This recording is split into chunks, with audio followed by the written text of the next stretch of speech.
late night drop.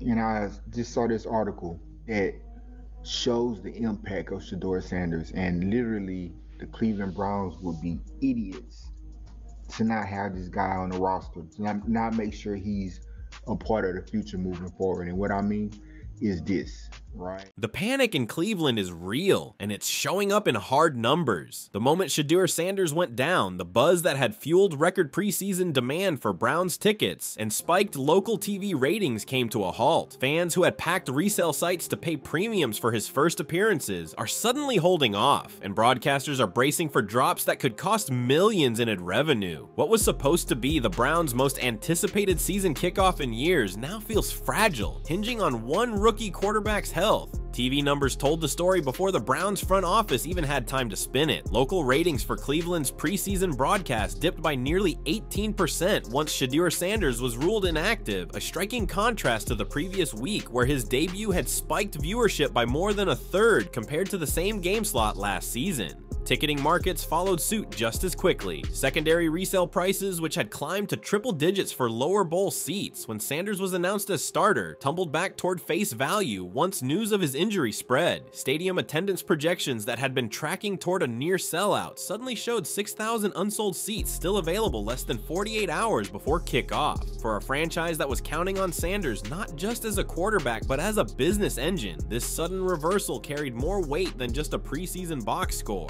Cleveland's brass had marketed Sanders as the turning point. Billboards across downtown, jersey unveilings, even radio spots pitched him as the face of a new era. That investment had already translated into concrete returns. Reports suggested Browns merchandise sales had doubled year over year in the first month since drafting Sanders, with his jersey accounting for more than 70% of online orders from the team shop. But the injury news triggered an immediate cool down. Social media chatter around Browns gear dropped by almost half over a single weekend, and online retailers saw return requests begin to tick upward from fans who bought specifically to rep Sanders in stadium shots. It's the clearest sign yet that this wasn't just about football. It was about momentum, optics, and the fragile excitement of a fan base desperate for something new. Even sportsbooks usually resilient to preseason noise shifted. Futures bets on the Browns to win the AFC North had hovered steadily after the draft, but in the week of Sanders' injury, sportsbooks reported nearly a 45% drop in Browns-related prop wagers. One operator noted that action shifted dramatically toward rival teams like the Ravens and Bengals once Sanders was listed as questionable. While the Browns still had a veteran quarterback option to lean on, bettors made it clear that the public perception of upside was inseparable from Sanders' presence under center. The fact that preseason injuries were already moving lines told you everything about the magnitude of his impact before he'd even thrown a pass in a regular season game. The Browns organization finds itself in a scramble. They had built an entire offseason narrative around Sanders as a ticket-selling phenom who could revitalize a weary fan base. Losing even a few preseason reps with him on the field has now triggered measurable declines across attendance, ratings, and revenue forecasts. Analysts estimate that if Sanders misses multiple preseason games, the Browns could lose out on several $million in local economic activity tied to early season hype.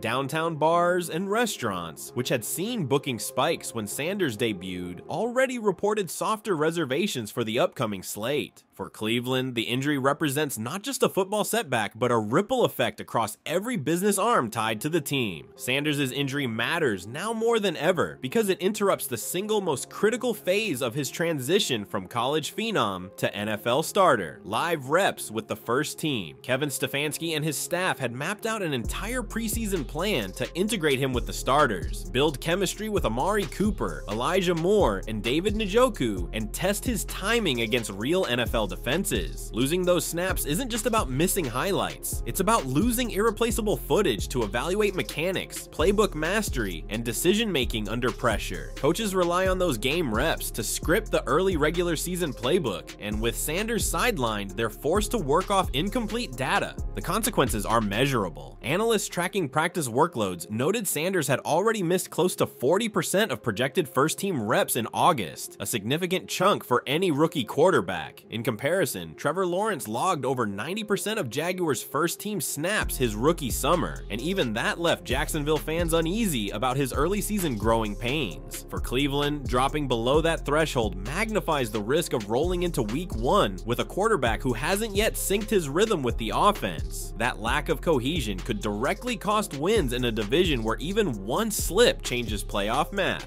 On the business side, the timing couldn't be worse. The Browns were experiencing one of their strongest local TV surges in years, with preseason ratings up by nearly 30% over the previous summer. That spike wasn't about the defense or veteran leadership, it was the Shedeur effect. National broadcasters had even slotted the Browns into more visible preseason windows, banking on Sanders' debut as a ratings draw, but the injury news sent that momentum into reverse. Executives reported that early ad packages tied to Browns broadcasts were already being renegotiated, with some local sponsors requesting discounts or make goods if Sanders remained out. For context, local ad revenue tied to preseason games had been projected at $8 to $10 million, a rare high for Cleveland, but the absence of the rookie quarterback has put that figure in jeopardy. The ripple extends to ticket sales as well. Data from one major ticketing site showed that once Sanders' injury became public, searches for Browns tickets fell by 35% compared to the week prior. That's not just casual fan disengagement, it's a measurable decline in consumer intent that translates into real dollars. Stadium officials had been preparing for Sanders-driven sellouts, even at inflated resale prices. Now, projections suggest the Browns could average 4,000 fewer tickets sold per game if he's sidelined into September, which across 8 home games equates to more than $10 million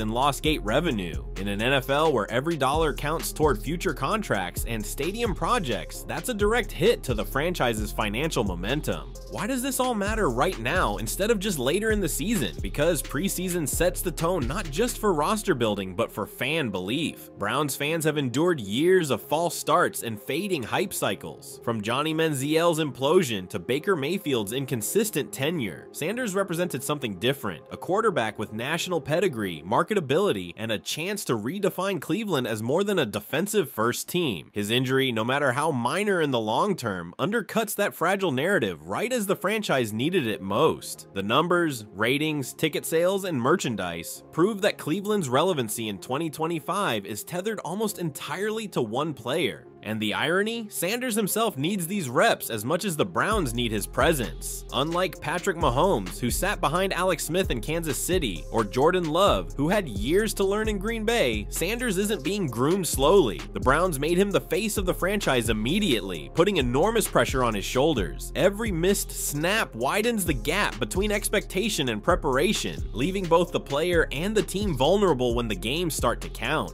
When you look at the Browns' current situation in a broader NFL context, the parallels and the warnings become obvious. Rookie quarterbacks have always carried outsized influence on ticket sales, TV numbers, and team optimism, but the volatility is just as sharp when injuries derail those storylines. Cleveland isn't the first team to ride the hype of a rookie signal caller, only to see the air come out of the balloon when health issues cropped up. Take Johnny Manziel's arrival in Cleveland back in 2014. His debut sparked a surge in ticket demand and national media attention, with preseason ratings for the Browns spiking nearly 25% compared to the prior year. But once his off-field issues and on-field struggles kept him from playing meaningful snaps, ticket resale markets cratered and attendance dipped back below league average. That same sense of what could have been is creeping into the Sanders situation, with fans already skeptical of whether the investment of their time, money, and faith will pay off. The Browns had just begun to repair that damaged trust, and now history feels like it's repeating itself. Or consider Robert Griffin III in Washington. His rookie year, preseason attendance jumped, and jersey sales briefly topped the NFL charts. But after injuries began to cut into his availability, the market adjusted brutally, stadium crowds thinned, local TV ratings fell off by double digits, and what had been projected as a long-term franchise renaissance collapsed in a matter of months. The Browns front office can't ignore the echoes. The margin between national fascination and local indifference can be razor thin when it all hinges on a young quarterback's availability. Even Trevor Lawrence's experience in Jacksonville provides perspective. The Jaguars, a historically low-drawing team, saw a 40% spike in local ticket demand his rookie preseason. Fans who had checked out of the franchise were suddenly re-engaged, driving record merchandise sales. But when Lawrence was shut down for stretches in camp due to minor injuries, attendance at training camp practices fell by nearly a third. Though he rebounded to become a stable starter, those early gaps revealed just how fragile rookie-driven momentum can be.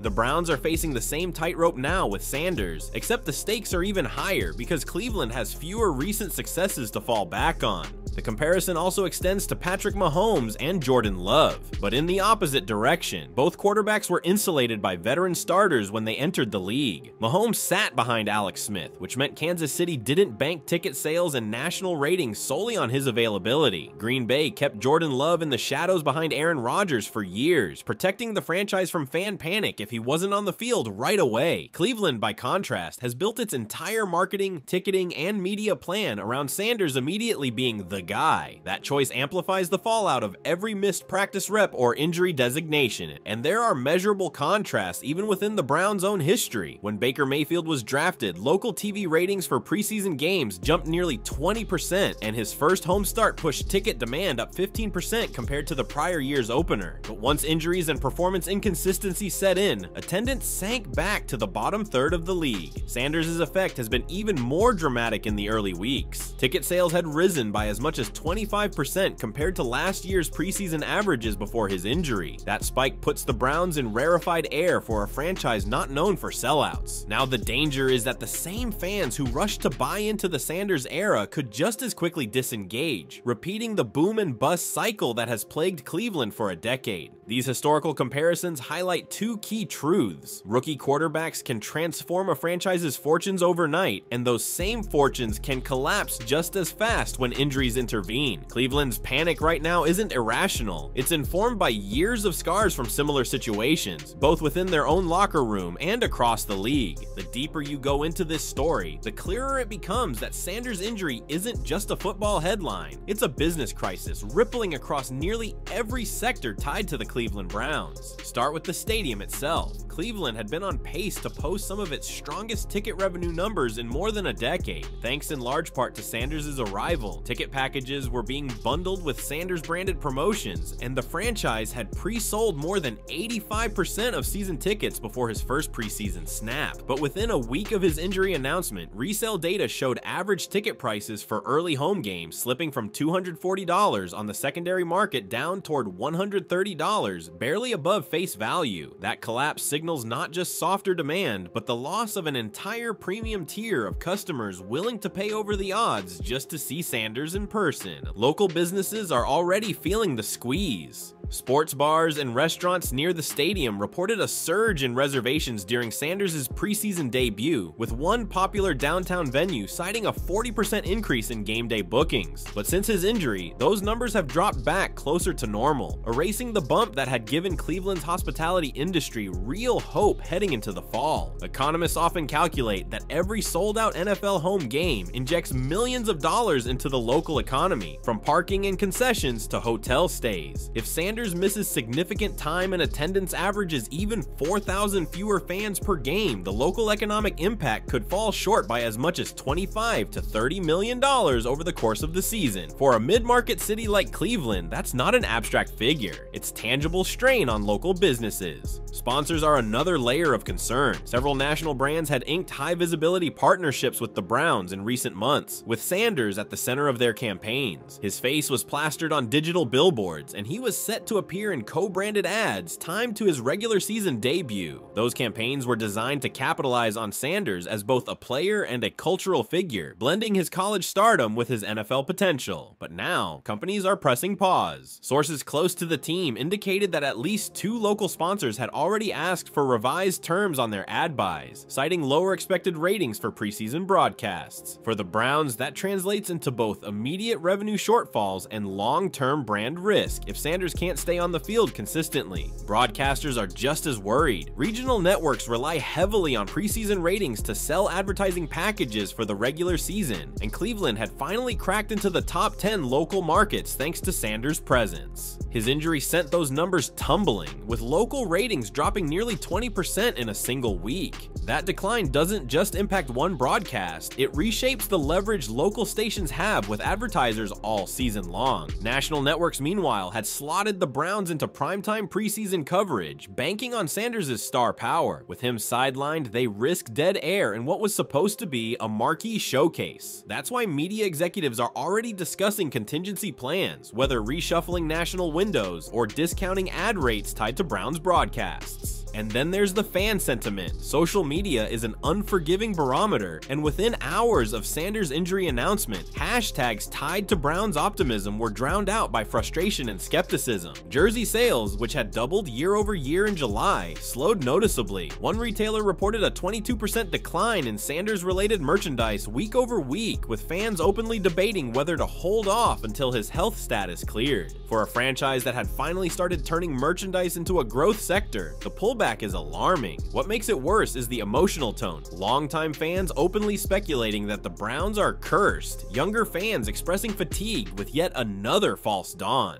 That perception, fair or not, carries real economic weight because consumer enthusiasm is the currency that keeps NFL franchises buoyant between wins and losses. Even sportsbooks are recalibrating. Prop bets tied to Sanders had been among the most active rookie wagers across major platforms, from passing yard totals to Rookie of the Year futures. But once his injury was disclosed, action on those bets plummeted. One sportsbook noted that wagers on Sanders-related props fell by almost 50% in a single weekend, while action shifted toward other rookies like Caleb Williams. That shift reduces Cleveland's visibility in the national gambling conversation, which has become an increasingly important revenue stream for the NFL and its franchises. Without Sanders in the spotlight, the Browns are at risk of fading back into obscurity, exactly what they had hoped to escape by drafting him. Put all of this together, and the picture is grim. Sanders' injury has undercut the Browns' momentum not just on the field, but in every corner of their business ecosystem.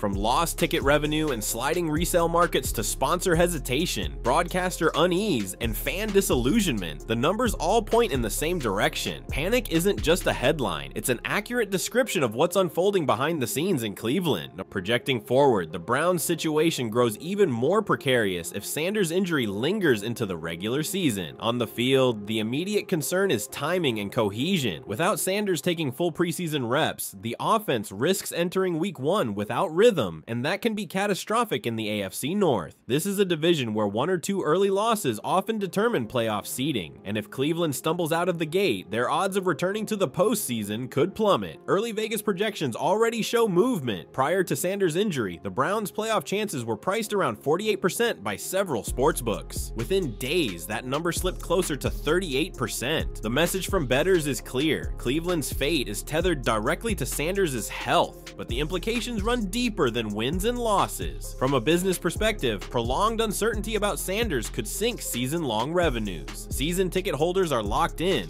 but the Browns rely heavily on single-game sales and resale market premiums to drive top-line growth. If Sanders misses even 3 or 4 games, analysts project Cleveland could leave upwards of $15 million on the table in gate receipts and concessions. That estimate doesn't account for secondary effects like parking, downtown hospitality, and merchandise. In fact, one economic model suggested that if Sanders misses a month, the local economy could lose as much as $40 million in aggregate game day spending. For a mid-market city, those numbers are massive, and they explain why both the franchise and the community are watching every medical update like stock market news. There's also the risk of narrative collapse. National broadcasters and league executives have been angling to elevate Cleveland into more visible slots, not because of their defense or coaching staff, but because Sanders was a storyline that sold sold nationally. If he remains sidelined, networks could quickly shift attention elsewhere. That has direct implications for Cleveland's long-term brand equity. Less visibility means fewer opportunities for sponsors to align with the Browns, which in turn makes Cleveland a less attractive partner for national advertising campaigns. It's a domino effect. Lose the quarterback, lose the buzz, lose the national profile, and lose the revenue that comes with it. Roster strategy is another layer. If Sanders can't practice fully, Stefanski may be forced to split reps with backups or rely more heavily on veterans to stabilize the offense. That means less developmental opportunity for Sanders in his rookie year and a slower long-term trajectory. The Browns then face an impossible decision: push Sanders to return early to preserve momentum, or protect his long-term health and risk business freefall in the short term. Neither choice is clean. History suggests that teams that rush rookies back too soon often see diminished returns down the road, but the financial and cultural pressure in Cleveland could make patience difficult. The entire franchise is balancing on that razor's edge. Even fan psychology could tip the scales. Right now, there's frustration but still hope, as most reports suggest Sanders' injury isn't catastrophic. But if the situation drags into October, patience will wear thin. Season ticket holders who were willing to eat one or two underwhelming games might revolt if the Browns' offense looks stagnant by mid-season. Resale markets, which depend on casual fans, could collapse entirely. It's not hard to imagine late season games in Cleveland Stadium with tens of thousands of empty seats if Sanders never fully returns. For a team that has worked for years to rebuild its brand, that would be devastating. Looking ahead, the most likely scenario is that Cleveland tries to manage expectations while keeping Sanders in the spotlight, even if he's not playing. That could mean heavy PR campaigns, sideline shots, and media appearances designed to keep fan interest alive until he's ready, but that only buys time. If Sanders isn't back and producing soon, the measurable fallout in ticket sales, ratings, and local economics will continue to mount. What's unfolding now is a preview of how fragile the Browns' resurgence really is, built almost entirely on one player's availability. The Browns' situation is a sobering reminder of how fragile momentum can be in the NFL. One player, even a rookie, can completely reshape a franchise's fortunes both on and off the field, and Shedeur Sanders has already proven that in Cleveland. The surge in ticket sales, the spike in ratings, the flood of merchandise orders, all of it tied directly to his presence. And just as quickly, the moment he went down, the numbers told a different story. Attendance slipping, resale markets collapsing, local businesses losing game day buzz, and sponsors reevaluating their investment. For a city that had finally found something to rally around, the injury wasn't just bad luck, it was a direct hit to the Browns' identity and economic engine. The takeaway is blunt: Cleveland's entire resurgence hinges on Sanders, and that dependence cuts both ways. If he returns healthy, the excitement snaps back instantly, and the Browns ride into the season with the kind of national relevance they've rarely enjoyed. But if the injury lingers, or if fans lose confidence, the collapse could be just as swift, undoing months of growth in a matter of weeks. That's the razor's edge Cleveland is walking now, between breakthrough and breakdown. So here's the real question for fans: are the Browns too dependent on one rookie quarterback to carry the weight of their business and their identity? And if Sanders misses extended time, will the Cleveland fan base stay patient, or will they walk away as they've done in past false dawns?